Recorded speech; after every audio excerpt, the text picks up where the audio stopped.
Okay, thank you very much. Piles academy आपका हृदय से बहुत बहुत स्वागत करती है, बहुत बहुत धन्यवाद करती है। आपको जो मैं आर्टिकल का टॉपिक पढ़ा रहा था, उस आर्टिकल के टॉपिक से ही मैं आपको एक ड्रिल वर्क मतलब एक्सरसाइज और एक्सरसाइज से संबंधित जो क्वेश्चन हमारे पास जो 30 क्वेश्चन दिए गए हैं, मैं एक पूरी टेस्ट श्रृंखला के लेकर के आपके सामने आया हूं और इसी से संबंधित सारी परीक्षाओं में प्रश्न पूछे जाते हैं। कैसे प्रश्न पूछा जाता है, कैसे हल करना है, ये मैं आपको सब बता रहा हूँ विश्लेषण करते हुए। ठीक है, लेकिन इससे पहले थोड़ी चर्चा मैं कर लूँ तो, क्योंकि ये बात दी गई है स्पोर्टिंग एरर, ये स्पोर्टिंग एरर की जो बात दी गई है यहाँ पर, इसके मतलब है कि एक कोई सेंटेंस होता है और वो अपने 4 भागों में एबीसीडी में बटा हुआ, जैसा दिखाया गया है। एक क्वेश्चन जो है तो 4 भागों में ऐसे बटा हुआ है और जब ऐसे क्वेश्चन जो है 4 भागों में बटा होता है तो इस तरीके से जब हम देखते हैं कि जो यदि किसी वाक्य में अगर कोई त्रुटि नहीं है तो हमारा ऑप्शन जो है डी होता है। जैसे उसको कहते हैं नो एरर। यदि कोई वाक्य में गलती है तो ऑप्शन ए बी सी आपको चयन करना होता है। इस प्रकार से आर्टिकल से यहाँ पर सिर्फ फोकस आपको करना है एक टॉपिक जो आर्टिकल चल रहा है, उस आर्टिकल से संबंधित ही मुझे केवल त्रुटि वाक्य में ढूंढनी है। बात बाकी हमें कोई विशेष अन्य चीजों से मतलब नहीं है। और इसी से संबंधित कैसा क्वेश्चन आता है वो बात कर रहा हूँ। तो स्पोर्टिंग एरर इश्यू कहते हैं, ये आर्टिकल से संबंधित ये बात दी गई है। ARTI और CLES आर्टिकल्स, ये आर्टिकल से संबंधित जो बात दी गई है। तो पहला क्वेश्चन आपको करते हैं, देखते हैं क्या है इसमें, वाक्य में कोई गलती है या नहीं है। यदि कोई त्रुटि नहीं है तो ऑप्शन डी। देखिए, परीक्षा के लिए तैयार हो जाइए और एक अच्छी से परिणाम के लिए। तो कहता है the loss of jobs is regarded by some as a necessary evil in the fight against inflation. The loss of job कहता है कि जब नौकरी या जो कोई काम धंधा है, कहता है कि जब वो नहीं मिलता है, नहीं होता है, तो is regarded by some as an unnecessary evil. ये कहता है एक ये अनावश्यक रूप से ये एक बुराई के रूप में इसे माना जाता है। रिगार्डेड माने माना जाता है। और यहाँ पर देखो ये दिया गया है एन, यहाँ पर आर्टिकल देखना है, फिर देगा है द फाइट अगेंस्ट इन्फ्लेशन, यहाँ पर देखना है। तो दो फ्रेज आपके सामने दिए गए हैं, एक आप दिया गया है इन द फाइट अगेंस्ट इन्फ्लेशन दिया गया है और एज एन अननेसेसरी इविल। तो देखते हैं इनमें अगर कोई त्रुटि नहीं है तो ऑप्शन आपका डी है, अगर गलती है तो ऑप्शन ए बी सी होगा। तो देखते हैं, सबसे पहले मुझे तो पता चल गया कि कहाँ पर त्रुटि है। ये लिखा हुआ है एन नेसेसरी इविल, तो कहते हैं कि नेसेसरी देखो एन लगा हुआ है, ये आपका कॉन्सोनेंट साउंड है और इससे पहले हमारा क्या लगा दिया, एन लगा दिया। ये त्रुटि है आपकी, यहाँ पर एन हटाएंगे और ए लगाएंगे, हमारा वाक्य सही हो गया। इसलिए ऑप्शन जो हमारा था वो आपका बी ऑप्शन था। बी ऑप्शन में मुझे ये त्रुटि मिली, ऑप्शन बी मिल गया आपको। क्योंकि मुझे मालूम है जब कोई नाउन दिया गया हो, नाउन से पहले एडजेक्टिव दिया गया, तो एडजेक्टिव जो अपने अनुसार जो होता है वो कॉन्सोनेंट साउंड का निर्धारण करता है, उसी अनुसार से हम कहता है आर्टिकल ए एन जी का प्रयोग करते हैं। तो ये कहता है एज ए नेसेसरी, ए नहीं ए नेसेसरी, बस सही हो गया बात। नेक्स्ट सेंटेंस, सेंटेंस नंबर 2 कहता है इट इज ए, कहता है क्वार्टर टू 10 बाय माई बात, मेरे गाड़ी द्वारा जो है, कहता है क्वार्टर टू 10 कितने बजे हैं। अगर क्वार्टर पास्ट की बात करें तो कहने वाला होता है 10:15 बजा हुआ है। क्वार्टर टू की ये बात करें तो 9:45 बजा हुआ है। तो कहता है मेरे घड़ी में 9:45 बजे हैं। ये ऑप्शन ए दिया गया, इट इज ए। ये ऑप्शन बी है क्वार्टर टू 10 और बाय माई बात ये दिया गया है। बात ये होती है जब कोई बात जब क्वार्टर की कर दी जाए, बात में पास्ट की हो और चाहे क्वार्टर टू की बात हो, उससे पहले किसी भी आर्टिकल का प्रयोग नहीं होता है। लेकिन यहाँ से एक क्वार्टर लिख दिया, ये देखो लिखा हुआ है, यही ये अनावश्यक रूप से प्रयोग किया गया, ये गलत है, इसलिए ऑप्शन हमारा ए सही हो गया। तो इट इज बोलना चाहिए it is quarter to 10 by my बात, मेरे घड़ी में कहता है 9:45 बजे है। एक की कोई जरूरत नहीं थी, अनावश्यक रूप से प्रयोग किया गया था। ऑप्शन आपका ए हो गया। क्वेश्चन नंबर 3 देखते हैं हम लोग क्या कहता है। देखो, Geeta does not usually wear jewellery. कहता है वैसे तो गीता है प्राय गहने नहीं पहनती है, ज्वेलरी माने गहने, तो इधर कहता है डज नॉट वियर ज्वेलरी। लेकिन कहता है कि बस शर्त ये ठीक आता है कि बस स्टरडे, लेकिन कल उसने कहता है बोर पहन रखा था, रिंग माने अंगूठी, लेकिन कल उसने संयोगवश अंगूठी पहनी थी। अब कहने में गहने नहीं पहनती है, गहने में तो कई चीजें हैं और उनमें से एक कोई चीज चयन की जाती है, तो यहाँ पर तो लिखा हुआ है बोर रिंग। इसके मतलब है ऑप्शन नंबर सी में गलती है, बोर ए रिंग होना चाहिए, तो वाक्य हमारा सही हो जाता है। अगर यहाँ पर हम ए का प्रयोग कर दें, यहाँ पर ए का प्रयोग कर दें तो ये हमारा वाक्य सही हो जाएगा। यही वाक्य में गलती थी, बोर ए रिंग, लेकिन उसने कल अंगूठी पहनी थी, बस यही बात गलती थी, आप देख नहीं पाए थे। ईट कहता है Geeta does not usually wear jewellery. कहता है पहले तो गहने पहनती थी, लेकिन कल उसने मन में आ गया तो कहता है कि एक अंगूठी पहन रखी। तो जो एक काउंट की बात कर रहा है, जो हमें इंट्रोड्यूस करता है किसी वस्तु की ओर, और जब इंट्रोड्यूस करेगा किसी वस्तु की ओर तो कहता है ए एन जी का प्रयोग होता है। और यहाँ पे इस प्रकार बताया जाता है कि एक अंगूठी पहनी थी, तो ये रिंग हो गया। ये बात हमारा सही हो गया। चलिए,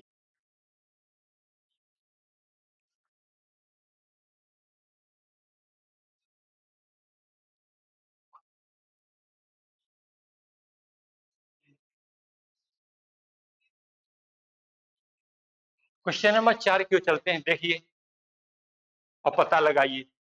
द पुलिस आस्क अस, कहता है पुलिस ने हमसे पूछा, और कहता है अबाउट अबाउट अवर मूवमेंट, हमारी गतिविधियों के बारे, हमारे क्रियाकलापों के बारे में पुलिस ने मुझसे पूछा। फिर क्या हुआ, पूछा ऑन ए नाइट, एक रात को ऑफ क्राइम, मतलब एक रात को होने वाले अपराध या बुरे कृत्य के बारे में मुझसे पूछा।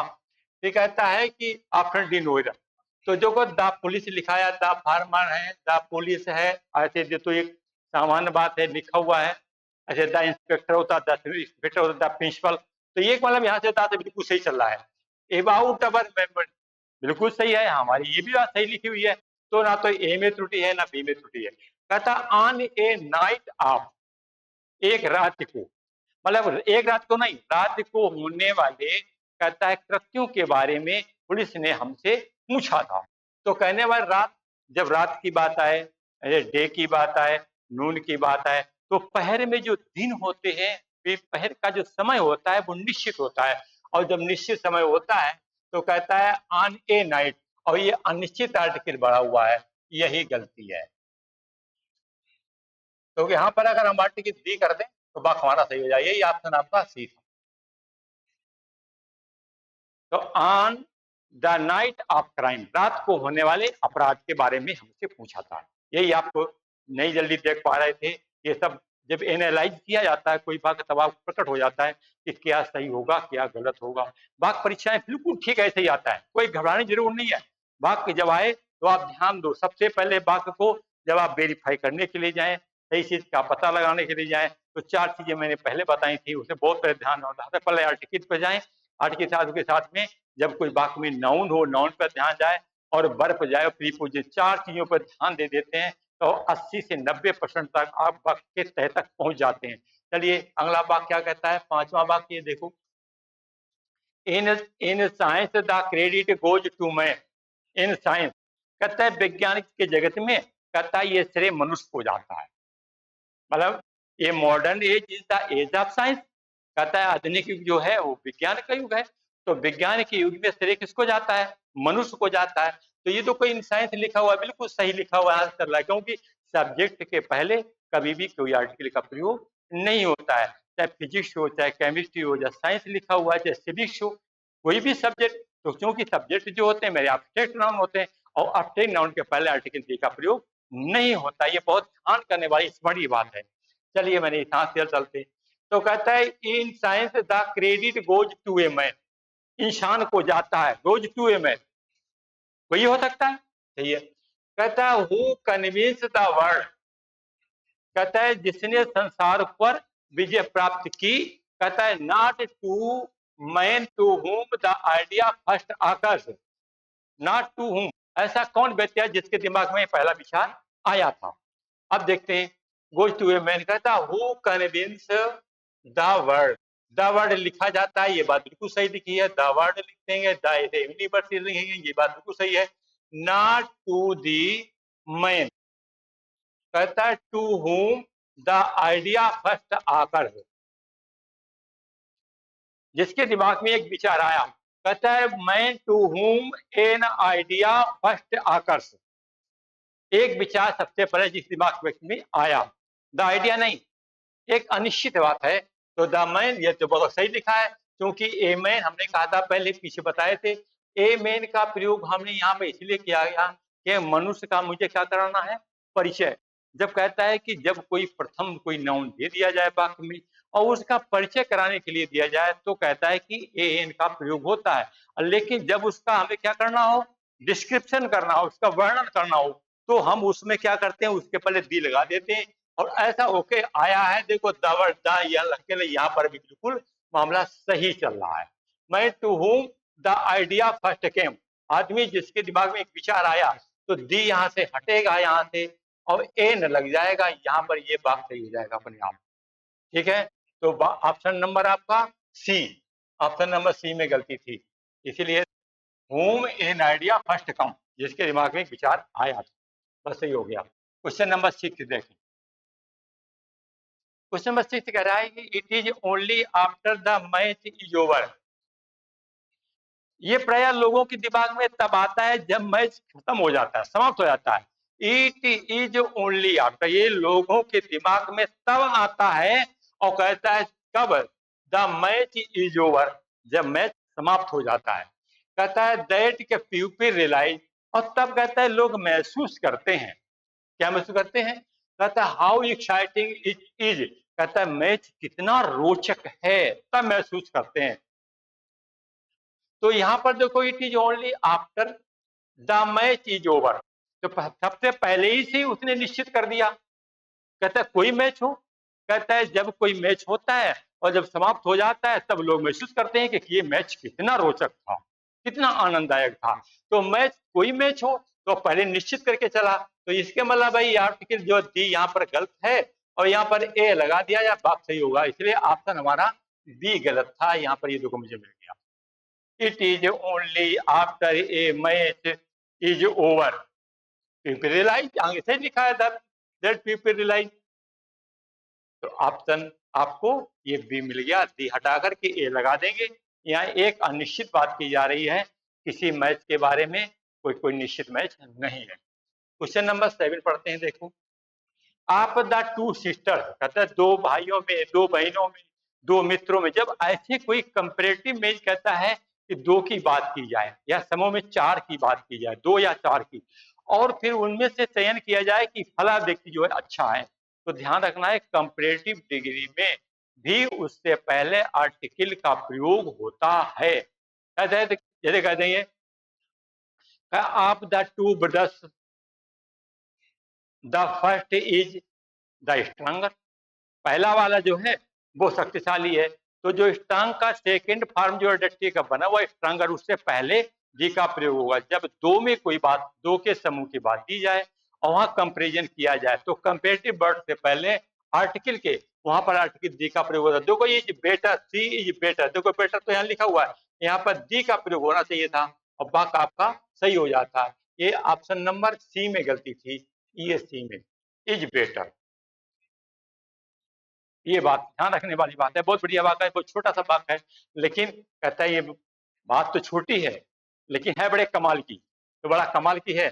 आप the two sister she is better, वह अच्छी है, और दो में से किसी एक का चयन हो रहा है, और जब का चयन होता है तो डिफिनिट हो जाता है, और डिफिनिट जब हो जाता है तो भले एडजेक्टिव की कंपेरेटिव फॉर्म लगी हो, उससे पहले दी का प्रयोग किया जाता है। क्वेश्चन नंबर 8 पढ़ते हैं, फिर हम लोग देखते हैं। इट इज अनफॉर्चुनेट इनफ, कहता है ये काफी दुर्भाग्य की बात है, इट इज अनफॉर्चुनेट इनफ, ये काफी दुर्भाग्य की बात है, कहता है टू लूज फ्यू फ्रेंड्स और be make during our school days. कहता है जो पढ़ते समय हम विद्यालय में अपने मित्रों को बनाते हैं, उन मित्रों को गंवा देना, खो देना, उनसे दूर हो जाना, ये मेरे बड़े दुर्भाग्य की बात होती है। तो लिखा है टू लूज फ्यू फ्रेंड्स। तो यहाँ पर देखो फ्यू दिया गया है शब्द आपके लिए, एडजेक्टिव। तो कहने के मतलब ये है कि आप जब पढ़ रहे थे तो कक्षा में कुछ तो होंगे ही मित्र। यहाँ तो फ्यू के मतलब होता है समथिंग, मतलब हो सकता है, ठीक है। Few, a few, the few. जो फ्यू के जो रूप हैं तो यही तो है, हम लोग पढ़े थे फ्यू, ये कहता है ए फ्यू, और फिर पढ़ा था द फ्यू। ये देखो हमने 3 रूप पढ़े थे फ्यू के। फ्यू माने कुछ संख्यावाचक शब्द है, काउंटेबल नाउन का प्रयोग होता है। फ्यू माने कुछ, फ्यू माने होता है कुछ। कुछ के मतलब यहाँ हो सकता है कि 10, 5, 20, 50 भी हो सकते हैं, फ्यू हैं। लेकिन जब ए फ्यू करेंगे तो सीमित, क्योंकि आप किसी कक्षा के विद्यार्थी हैं, उस समय आपके मित्र हैं, तो मित्र तो कुछ ही होंगे। तो जब कुछ मित्र होंगे तो विशेष होंगे, और यहाँ पर लिखा है फ्यू, तो इससे पहले अगर यहाँ पर अगर ए लगा दिया जाए तो वाक्य यहाँ पर ये सही हो जाता है, और ऑप्शन बी में गलती। To lose a few friends, जो थोड़े मित्र हैं उन मित्रों को कहता खो देना, उन मित्रों से अपना संबंध तोड़ देना। कहता ये हमारे लिए बड़े दुर्भाग्य की बात होती है, कभी नहीं। भले ऐसा होता है, कई प्राय देखा भी जाता है कि काफी साथी हमारे हमारे साथ कक्षा में पढ़ रहे थे, हमारे स्कूल में पढ़ रहे थे, लेकिन क्या हुआ कि कुछ तो जॉब पा गए, जा भी पा भी जाते हैं। कुछ लोग ऐसे थे अच्छे उद्यम काम में लग गए, और कुछ उसी में ऐसे में साथी थे जो किसी काम के ना रहे, वो बेचारे अपने वही पैतृक व्यवसाय में लग गए। लेकिन जब बात कहीं आती है, क्योंकि संबंध तो हमारे 10-15 साल जब रहते हैं, पढ़ते हैं, चलिए एक अच्छे पोस्ट पे पहुंच गया। लेकिन जब हम बात करते हैं, कौन, हाँ मैं फला बोल रहा हूँ, ठीक भैया बताओ, तो बात तो हमारी उसी मैत्री भाव में होती है जिस मैत्री भाव में हम लोग पढ़ते थे। तो कितना हम लोग हैप्पी मूड महसूस करते हैं। तो ये सब चीजें, क्योंकि मित्र जब बना और जब तक वो रहेगा तब तक तुम्हारा एक बहुत legend and heartiest piece of soul रहेगा। क्वेश्चन नंबर 9 कहता है there were a number of intelligent gentleman at the party but it was mister Subramaniam an eminent scientist, कहता who remained a centre of attraction. देखो बात number 9 बहुत important बात है। Number 9 की बात करें तो बहुत ही इंपॉर्टेंट बात है, जिसका नियम जो है पीछे बताया गया था, यही चीज तो है। इसलिए मैं पूरे सिलेबस को क्रमबद्ध तरीके से पढ़ाने के बाद में हम एक स्पोर्टिंग जो परीक्षा में जैसा आता है उसको वैसे ही करा रहा हूँ, ताकि आप सभी प्रकार से एक अच्छे सफल विद्यार्थी बन पाए। तो there were a number of intelligent gentleman in the party. There were a number माने कई बुद्धिमान सज्जन लोग थे, पार्टी में थे। बट बट कहता है इट वाज मिस्टर सुब्रमण्यम, लेकिन ये सुब्रमण्यम नाम का उसमें पार्टी में एक व्यक्ति था, ठीक, बहुत सही है। और कहता है एन इमिनेंट साइंटिस्ट, लेकिन वो प्रसिद्ध प्रसिद्ध वैज्ञानिक था। भाई कौन है? भाई मिस्टर सुब्रमण्यम है, और वो एक प्रसिद्ध, यह देखो इमिनेंट ई लगा हुआ है तो बिल्कुल सही लिखा हुआ है, उच्चारण आप देखें तो यहाँ पर सही है, एन इमिनेंट हो गया। कहता who remind A centre of attraction, कहता है जो सभी लोगों के लिए अट्रैक्शन माने आकर्षण का केंद्र था। जो जो देखते थे पार्टी में, ओह यार सभी लोग तो हैं, लेकिन यार वो फला व्यक्ति एक अद्भुत, बिल्कुल एकदम क्या बात। तो उसकी पर्सनालिटी और उसके कहना चाहिए कि उसका जो मिजाज है, उसका स्वभाव सबसे बिल्कुल अलग था। तो वास्तव में वो पार्टी में सबके लिए आकर्षण का केंद्र था। अब जब बात जिसकी कह दी जाए, जिसका पहले परिचय करा दिया गया, और वही आदमी फिर क्या है उसमें प्रमुख हो गया, तो कहना चाहिए रिमेंड ए सेंटर। देखो यहाँ पर लिख दिया इन्होंने ए सेंटर, ये तो गलती कर दी। वो आदमी है, उसका परिचय कराया गया, फिर उसका वर्णन किया गया, तो ए यहाँ पर हटा देंगे और एक ही जगह पर डी लगा दें, और हमारा वाक्य यहाँ से सही हो जाता है। ये देखो ऑप्शन था, इसलिए ऑप्शन हमारे सी में गलती थी। ये तो सी ऑप्शन में गलती थी, ये बात थी। तो जिसका पहले परिचय कराया जाए उसके बाद वर्णन किया जाए, तो उसका परिचय कराने वाले साथ ए एन का प्रयोग, और जब उसका वर्णन कर दिया जाता है उसका पूरा करेक्टराइजेशन किया जाता है, तो उसके बाद दादा का प्रयोग किया जाता है। ये जो गलती थी मैंने आपको बता दी। क्वेश्चन नंबर 10 की ओर चलते हैं बहुत जल्दी से। हमें 30 अभ्यास प्रश्न कराने हैं। आई हैव बीन इन्फॉर्म्ड, मैंने आपको सूचना दे दी है, मैंने आपको बता दिया, ये कहता है। इन्फॉर्म मैंने सूचना दे दी है। अच्छी, मिस्टर शर्मा कहता the director and the chairman will visit Patna the following month.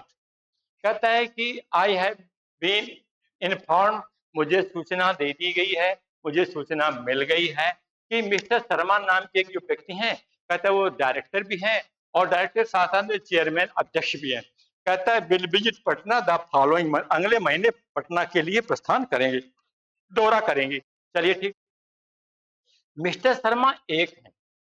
जब एक ही व्यक्ति के गुण और आदर्श की बात की जाए तो, और या ये कह दिया जाए एक ही व्यक्ति के पद, एक ही व्यक्ति में कई पदों का समावेश हो, कई उपाधियां हों, कई पदवी हों, कई गुण हों, तो कहता है कि प्रथम वाला जो आपका नाउन होगा उसी के साथ आर्टिकल दे का प्रयोग होता है, दूसरे के वाले शब्द के साथ में नहीं होता है। यदि आप कर देंगे तो दो व्यक्ति अलग अलग हो जाएंगे। तो यहाँ पर चूंकि यहाँ पर बात लिखी मिस्टर शर्मा वही डायरेक्टर हैं, वही चेयरमैन है, इसके बाद चेयरमैन के पहले आर्टिकल दे हटा दें और जे हटा दें, बात हमारा सही हो गया। इसलिए ऑप्शन नंबर आपका कहाँ चला गया? सी। ये ऑप्शन नंबर सी में गलती थी। क्वेश्चन नंबर 11 चलते हैं। He is the, question number 11 कहता है he is the best worker, good better bet सही लिखा हुआ है, वह सबसे अच्छा कर्मचारी है, कार्यकर्ता है, कर्मचारी, श्रमिक। तो ही इज द बेस्ट वर्कर। आप द फैक्ट्री माने फैक्ट्री का, कंपनी का, इंस्टीट्यूशन का, ऐसे घर का कहीं भी हो तो ये भी सही लिखा हुआ है। द बेस्ट वर्कर ये भी सही लिखा हुआ है, आप द फैक्ट्री फ्रेश ये भी सही लिखा हुआ है। बट अनफॉर्चुनेटली, लेकिन दुर्भाग्य बस क्या है भैया, लीस्ट पेड, ये देखो लिखा, लेकिन भैया एक अच्छा वर्कर है और लेकिन वेतन उसे बहुत कम मिलता है। मिलता है, ऐसा नहीं नहीं मिलता है, नहीं मिलता है तो लिस्ट होगा, तो ये लिस्ट वाला ना के बराबर होता है। ये देखो लिखा हुआ है लिस्ट ना के बराबर, लेकिन मिलता है, कम मिलता है। तो ये लिस्ट के पहले यहाँ पर अगर हम ए का प्रयोग कर दें तो हमारा वाक्य यहीं से सही हो जाता है। ये ऑप्शन नंबर सी में गलती, लेकिन उसे वेतन कम मिलता है, पैसा उसे कम मिलता है और मेहनत ज्यादा करता है। ये वाक्य विशेषता थी, ध्यान रखने वाली बात है। यहाँ पर लिस्ट से पहले ये लगा देंगे, वाक्य हो जाएगा। Question number 12, he has come out with an unique proposal for his friends. He has come out, कहता है वो निकल करके आया है, कहां से आया है? विद एन यूनिक प्रपोजल, अच्छी, अद्भुत, ये लिखा, कहता है अद्भुत लोगों के प्रस्ताव या लोगों की सहमत, कहता है लोगों के द्वारा सहमत से वह निकल करके आया है फॉर हिज फ्रेंड्स, अपने मित्रों के लिए। तो यहाँ पर देखेंगे हम लोग कहाँ ही है कि come out with an unique proposal for his friend, वह अपने मित्रों के लिए एक अद्भुत प्रस्ताव लेकर के आया है। और आया है यहाँ पर लिखा है यूनिक, और यूनिक के पहले देखो ने एन लगा दिया, क्योंकि यूनियन जो होता है यूनिक होता है, यूनिवर्सिटी होता है, तो उसका जब हम देखेंगे उच्चारण के तौर से तो कॉन्सोनेंट है, और कॉन्सोनेंट जब साउंड देगा तो उससे पहले प्रयोग क्या होगा? ए का प्रयोग होगा, भले ही वो वर्ड क्यों ना वोवेल से प्रारंभ हो, तो कोई एन जे हटाएंगे और ए लगा देंगे, ये बात हमारा सही हो। ऑप्शन बी में गलती थी, आप जल्दी में देख नहीं पाए। चलिए, परीक्षा में इतना समय नहीं होता, परीक्षा में 10 सेकंड में प्रश्न को जांचना है और आंसर का चयन करना है। Question number 13, when the house was set on the fire, जब घर में आग लगी थी तो ऑल द पीपल, सभी के सभी लोग स्टार्टेड शाउटिंग, चिल्लाने लगे थे। और एट कहता है कहा चिल्लाने लगे थे? At the top of their voices, अपनी अपनी ऊंची आवाज में। जब घर में आग लगी तो घर के जितने लोग थे, बाहर के लोग, तो या आग लग गई, आग लग गई, दौड़ो बुझाओ बुझाओ। तो बस ये एक बड़ा सा अद्भुत एक चमत्कारिक रूप से लोगों ने रहस्यात्मक तरीके से अपनी बात को प्रकट किया। तो अब हमें क्या करना है कि फ्रेज में देखें क्या है, ये तो जो कुछ है इन द हाउस बिल्कुल सही है, होम हाउस लिखा बिल्कुल सही है, सेट ये जो फ्रेज लिखा सेट ऑन द फायर, ये देखो हमने बताया था उस दिन सेट ऑन फायर, इमेज देखो आर्टिकल डी लगा दिया।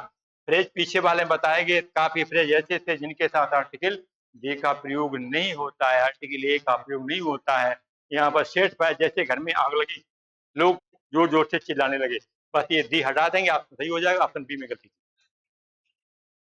Question number 14,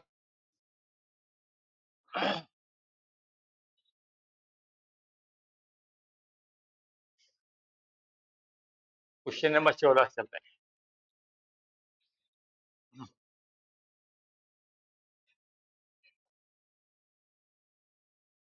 14 little knowledge of medicine, अच्छा कहता दवा का थोड़ा सा ज्ञान।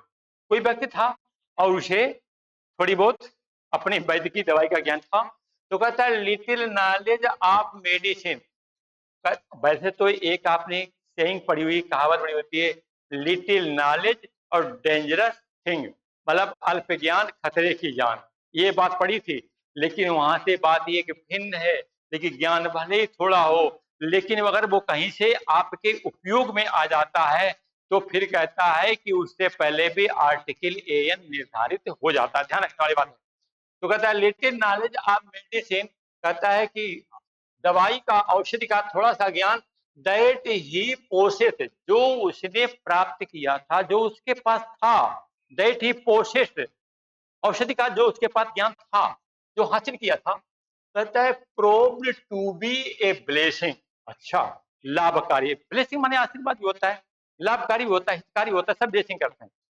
कहता है कि proved to be a blessing, अच्छा बड़ा लाभकारी सिद्ध हुआ, proved to be a blessing, बहुत सिद्ध हुआ। फॉर हिम माने उसके लिए, कब, कहता है when he was in great pen, जब वही बड़े कष्ट में था, तो उसके पास जो थोड़ा सा ज्ञान था और वो भी उसके लिए बहुत लाभकारी सिद्ध हुआ, थोड़ा सा ज्ञान। तो देखो पढ़े लिखा है लिटिल नॉलेज, लेकिन थोड़ा उसके पास है तो ए लिटिल नॉलेज। यहाँ पर अगर ऑप्शन ए में इससे पहले हम ए लगा देंगे तो सही हो जाएगा, बाकी ए में गलती थी, ध्यान रखने वाली बात। Question number 15, it was by a mistake that he injured her hand, it was by a mistake, कहता ये संयोग से हो गया था, बाय ए मिस्टेक भूल से गलती से संयोग से, इट वाज बाय, तो देखो यहाँ पर लिखा पढ़ते पढ़ते पता लग गया कि it was by a mistake, कभी नहीं गलत करेंगे, ये ध्यान रखना है, by mistake, by a mistake नहीं, यहीं से गलती, बहुत जल्दी बात पकड़ लिया, ऑप्शन बी में गलती, इट वाज बाय मिस्टेक, ध्यान रखना, it was bye error, it was bye missing, ये ध्यान रखने वाली बात है। जैसे बाई को प्रयोग करते थे साधन के साथ में, जब करते थे तो by bus, by air, by aeroplane, ना बाई द बस नहीं, बाई द एरोप्लेन नहीं है, वो सब गलत हो जाएगा, तो साधन के साथ में। ऐसे ये मिस्टेक है, और ये भी कहीं ना कहीं से मेरे अंदर एक भावनात्मक साधन के रूप में कार्य करती है। कहता है इट वाज बाय मिस्टेक, ये संयोग से हो गया था क्या, दैट की ही इंजर्ड हर हैंड, कि उसने अपना हाथ घायल कर लिया, संयोग से उसका अपना हाथ घायल हो गया।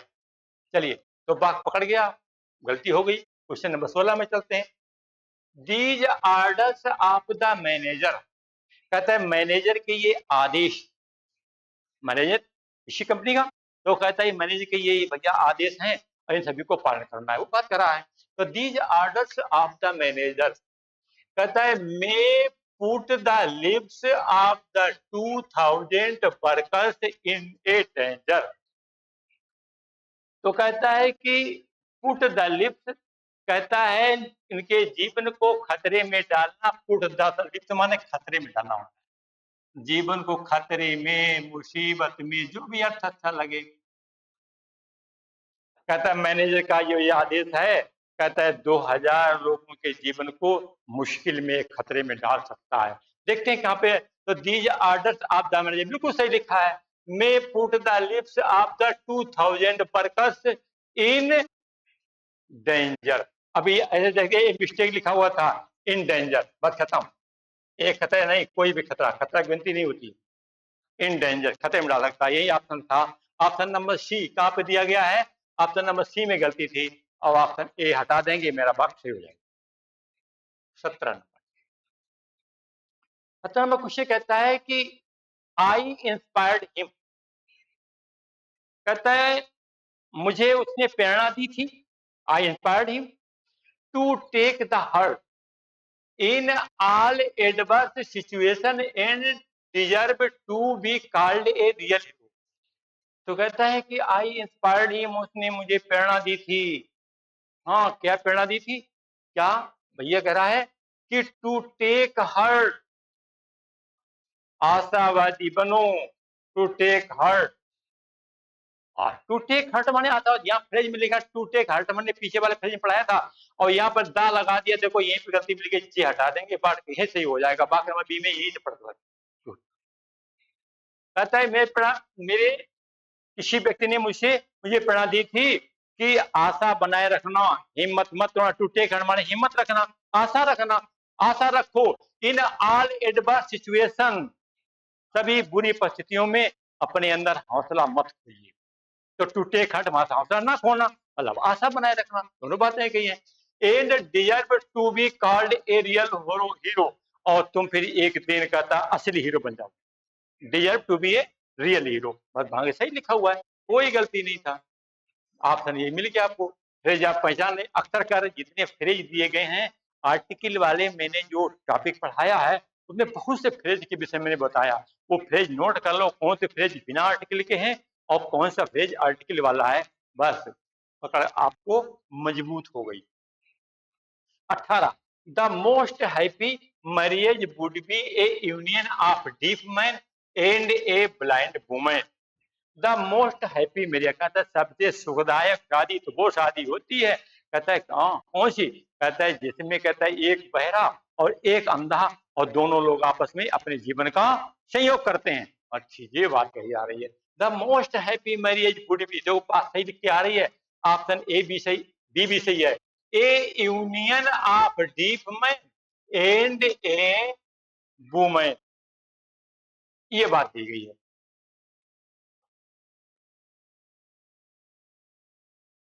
तो देखो जब शादी एक है और एक शादी में दोनों लोग दो गुणों का वर्णन किया जाता है, तो गुण भले चार दे दिए जाए, लेकिन ध्यान रखना है दूसरे वाले के साथ में आर्टिकल का प्रयोग नहीं करना, बाकी हो जाएगी, बस यही करना था, कुछ नहीं था, एक फ्रेज था, एक ही गुण की बात की जा रही थी, अलग अलग जो है, लेकिन शादी में युगल होता है, इसलिए एक ही गुण से दोनों लोगों को कंप्राइज किया गया है। ये वाक्य आपका सही हो गया, तो वाक्य नंबर क्या था, ऑप्शन सी सही हो गया। John suggested to the children, देखो सही लिखा, वाक्य नंबर 19 पढ़ते हैं फटाफट।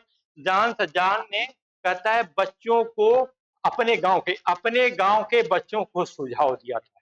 जॉन नाम का व्यक्ति था जिसने अपने गांव के बच्चों को सुझाव दिया, क्या सुझाव दिया, चलिए भाई, दैट कि they should go to the school regularly, कहता है उन्हें प्रतिदिन विद्यालय जाना चाहिए, बच्चे हैं विद्यालय जाना चाहिए बच्चे, and do their homework sincerely, और बड़ी निष्ठा के साथ उन्हें अपना गृह कार्य करना चाहिए।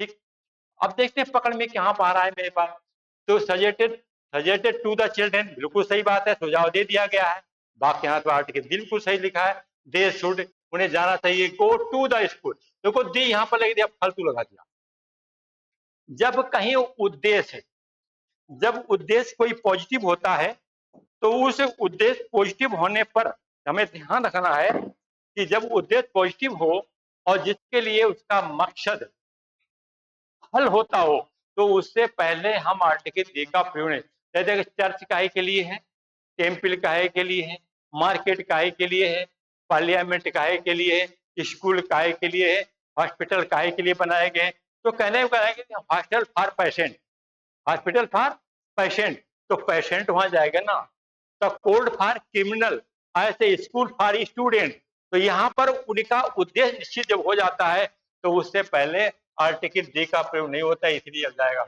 अगर डी होगा तो ये मकसद से नहीं, किसी और मकसद से, अन्य कार्य से जा रहे होंगे, यहाँ डी हटा देंगे तो स्कूल तो बच्चे पढ़ने के लिए जाते हैं, जैसे नहीं कहा करते थे आई गो टू स्कूल, मतलब मैं स्कूल जाता हूँ, मतलब मैं पढ़ने जाता हूँ, और कहते हैं आई गो टू द स्कूल, तो मैं पढ़ने नहीं जा रहा हूँ, ये क्या मतलब है मैं घूमने या किसी से मिलने जा रहा हूँ, ये बात होमवर्क शुरू होती है। चलिए क्वेश्चन नंबर 20 पढ़ते हैं फटाफट। सम पीपल से, कुछ लोग कहते हैं कि हर husband is in the jail and so she lives alone. कुछ कहते हैं, कुछ लोग कहते हैं कि वैसे उसका पति जो है जेल में है, अब वो तो अकेले रह रही है। ठीक, अभी बात आता है जब कोई मकसद ही क्लियर हो जाए तो कहते हैं कोई भी स्थान हो, उस स्थान से जेल क्या लिए होते हैं, हर क्रिमिनल के लिए। और जेल के पहले उन्होंने कहा लगा दिया, थे लगा दिया, जैसे ऊपर वाला भाग था वैसे था, यहाँ दी हटा देंगे, भाग हमारा सही हो गया। ऑप्शन नंबर बी बिल्कुल सही है। 21 नंबर क्वेश्चन चलते हैं फटाफट। The Greek peoples are considered very brave. अच्छी, कहता है यूनान के लोगों को बहुत बहादुर माना जाता है, कंसिडर्ड माने माना जाता है, कहा जाता है कि भाई ग्रीक के लोग को, देखो द ग्रीक भी लिख दिया, पीपल भी लिख दिया, दो चीजें इकट्ठी लिख दी, सही है। पीछे वाले भाग बताई थी, जैसे इंग्लिश तो वहां से है, और इंग्लिश के पहले हम दा लगा दे तो क्या हो जाएगी, नेशनलिटी हो जाएगी, और जब नेशनलिटी हो जाएगी तो क्या कहते हैं पूरे जाति को प्रकट करेगी। तो यहाँ पर हम द ग्रीक ही रहने दें, पीपल्स की कोई जरूरत ही नहीं थी, हमारा भाग बन जाएगा। बस यहीं पे ऑप्शन ए में गलती मिल गई। कहता है 22 नंबर, कहता है जो father asked him to go, कहता है उसके पिताजी ने मुझसे जाने के लिए कहा, to the temple every month every morning, कहता है उनके पिताजी ने मुझसे प्रत्येक दिन सुबह मंदिर जाने के लिए कहा। अब भाई प्रत्येक दिन सुबह मंदिर कौन जाएगा, और जो worshipper, temple for worship, temple for worship, कहता वन हुई वर्शिपिंग, तो कहने में जो वर्शिप करने के लिए स्थान टेम्पल है, और उस स्थान के पहले अल्ट लगा दिया, जो ऊपर बता रहा था यहाँ बता रहा, आप दी हटा देंगे, बात माना सही हो जाएगा।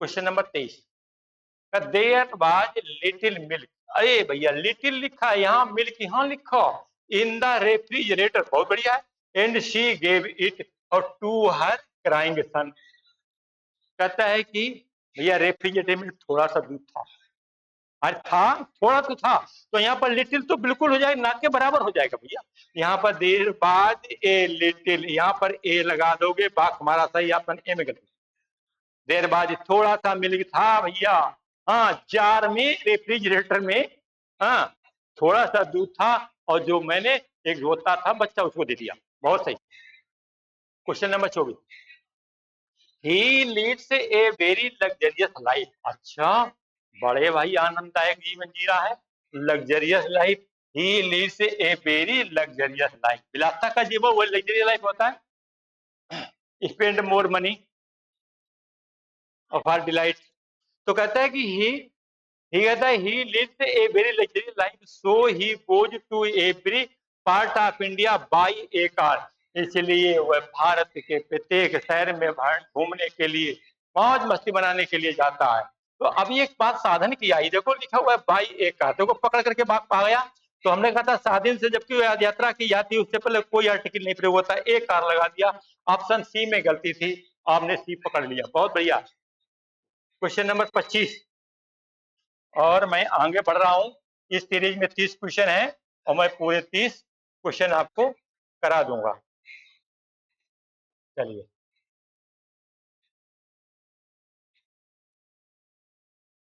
क्वेश्चन नंबर 25 पढ़ते हैं फटाफट। कहता है thanks to an effort and, कहता है persistence of the doctor, the victim of the,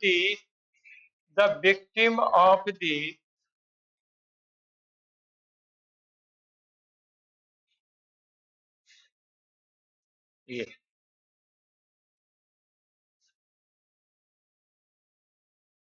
कहता है thanks to an effort and persistence, persistence का पीछे से मीनिंग पढ़ाएंगे, बड़ पापड़ जब पढ़ाया था, निरंतर प्रयास, सतत प्रयास, दृढ़ संकल्प, दृढ़ विचार वाला, परसिस्टेंट निरंतर दृढ़ता।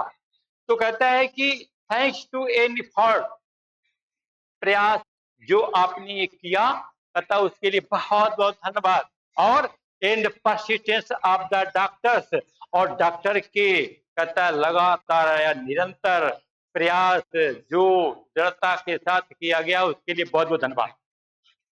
परसिस्टेंट टू द डॉक्टर, कहता the victims of the blast कहता है been able to start a normal life again. ठीक है, तो डॉक्टर के कहता है अपने अथक प्रयास और दृढ़ प्रयास के द्वारा कहते हैं लोगों का जीवन वापस लौट करके आ गया, ये कहना चाहता था। अब देखते हैं कहां से गलती है। देखो एक पकड़ करके यहाँ देखे, देखो यहाँ पर एन का प्रयोग कहीं यहाँ पर तो गलती नहीं है। And persistent of the doctor बिल्कुल सही लिया, द विक्टिम सही लिखा, of the blast of have been able to start a normal life again. तो कहीं पर देख लेते ऑप्शन या तो सी में या तो ए में है। कहता है able to start in normal life again और थैंक्स टू इफर्ट, ए ने नहीं, अनकाउंटेबल और कोई जरूर नहीं, ऑप्शन में गलती। थैंक्स टू इफर्ट, आपके द्वारा किए गए प्रयास के लिए बहुत बहुत धन्यवाद। प्रयास का कोई काउंटेबल नहीं है। 26 नंबर,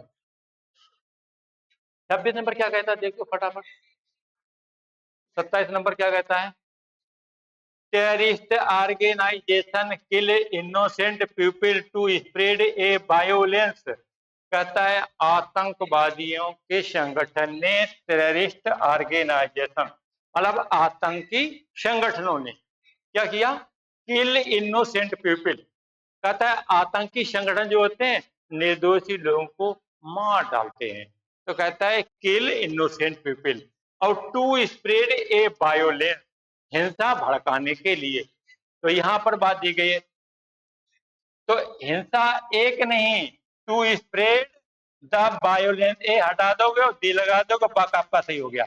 यह निश्चित कहता है हिंसा को भड़काने के लिए ही आतंकवादी संगठन लोग ऐसा करते हैं। बहुत सही हो गया। ऑप्शन कौन सा हो गया, चुनाव किया, ऑप्शन सी किया, बहुत अच्छे से। क्वेश्चन नंबर 28 करते हैं। कहता whole world is today facing the threat of, कहता है एक्सटिंक्शन और due to the invention of science. कहता है पूरी दुनिया, हमने कहा था कि बोथ और आल के बाद में जब नाउन होता है वहां पर कैसे करते हैं, तो हम कहेंगे बोथ द ब्रदर्स, BROTHERS, ये तो बोथ के बाद में दी का प्रयोग होता है। ऐसे हम लोग आल करते थे, कहता है आल द बॉय, ऐसे तो आल के बाद, लेकिन जब होल आए तो होल के पहले आर्टिकल दी लगता है। यहाँ पर यही गलती आपने करके रखी है, यहाँ पर दी लगा देंगे, ऑप्शन ए में गलती है और द होल हो जाएगा। तो the whole body is today facing the threat of extinction. कहता है पूरा संसार जो है काहे का सामना कर रहा है, थ्रेट धमकियों का, ऑफ एक्सटिंक्शन मतलब होता है किसी उन्माद को फैलाने के लिए धमकियों का सामना कर रहा है, due to the invention of science, विज्ञान के इस आविष्कार के कारण हम परमाणु बम प्रयोग कर देंगे। अगर तुमने मेरा ऐसा कहा नहीं माना, ये तुमने मेरे साथ संधि ना की, ये तुमने मेरे विरुद्ध कोई आवाज उठाई तो मैं ऐसा कर दूंगा, जैसा कि पड़ोसी देशों के साथ ऐसा होता है, देखा भी गया है। तो ऐसे देखो, अब क्वेश्चन नंबर 29 पढ़ते हैं बहुत जल्दी, टाइम ज्यादा नहीं लेंगे क्योंकि मुझे ये कि पूरा स्पोर्टिंग इधर कंप्लीट करना है। 2 क्वेश्चन रह गए, बड़ा धैर्य से। द आंसर और to all the suffering, the answer to all the suffering,